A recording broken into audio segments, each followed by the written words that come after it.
Understanding landmark cases in Indian company law is crucial for legal professionals and students. These cases establish foundational principles like corporate personality, limited liability, and investor protection. They shape the legal landscape, guiding corporate governance and statutory obligations. This overview highlights the significance of these cases in shaping modern corporate law. Salomon vs. Salomon Co. Ltd. established the principle of separate legal entity, foundational for corporate personality and limited liability in India. The court ruled that a company is a distinct legal person from its shareholders, highlighting the critical distinction between corporate entities and individual stakeholders. Lee's Air Farming Ltd., 1961, reinforced the concept of separate legal personality. Despite Mr. Lee's control as director and pilot, the court recognized him as an employee, allowing his widow to claim compensation. This case emphasized the independence of corporate entities from their controllers, even when an individual holds full control. Tata Engineering and Locomotive Company v. State of Bihar, 1972, marked a pivotal moment in Indian company law by addressing the lifting of the corporate veil. The Supreme Court allowed piercing the veil in cases of fraud or statutory obligations, setting a precedent for holding companies accountable beyond their separate legal entity status. Punjabi Trade and Industries, Kitanid v. Northern India Caterers Ltd. 1990, reinforced the doctrine of indoor management, protecting third parties acting in good faith from internal company irregularities. This case affirmed the Turkwind Rule under the Companies Act, 1956, ensuring that outsiders are not penalized for a company's internal procedural lapses. ICICI Bank Ltd. vs. official liquidator of J.P. Kesoram Industries clarified investor protection and creditor rights. The court recognized preference shareholders as creditors during liquidation, establishing their priority in insolvency claims.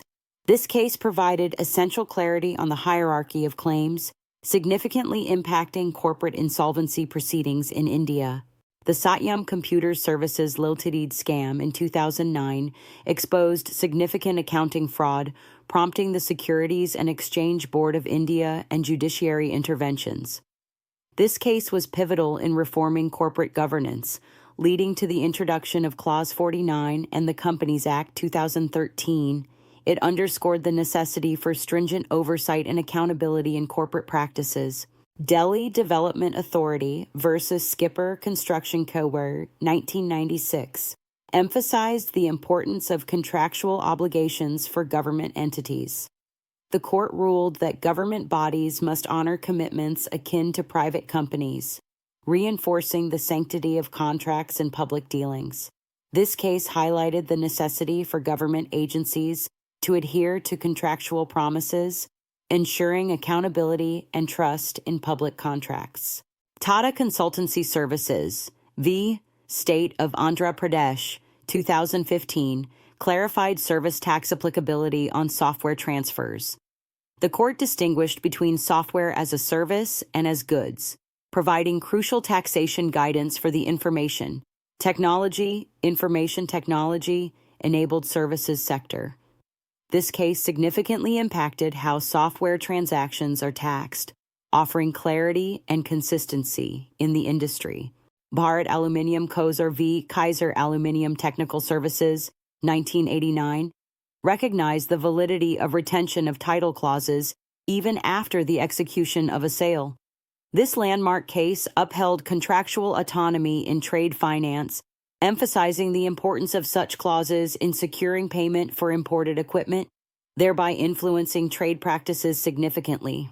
National Textile Workers Union versus P.R. Ramakrishnan, 1983, addressed the balance between company management and workers' rights.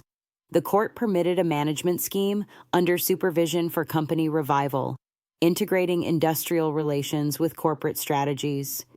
This case highlighted the importance of considering workers' rights in corporate restructuring, setting a precedent for future industrial relations in India. These landmark cases have profoundly shaped Indian company law, establishing principles like separate legal personality, corporate veil lifting, and investor protection.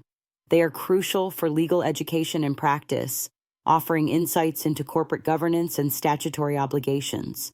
Continued study and analysis of these cases will enhance understanding of evolving corporate law dynamics.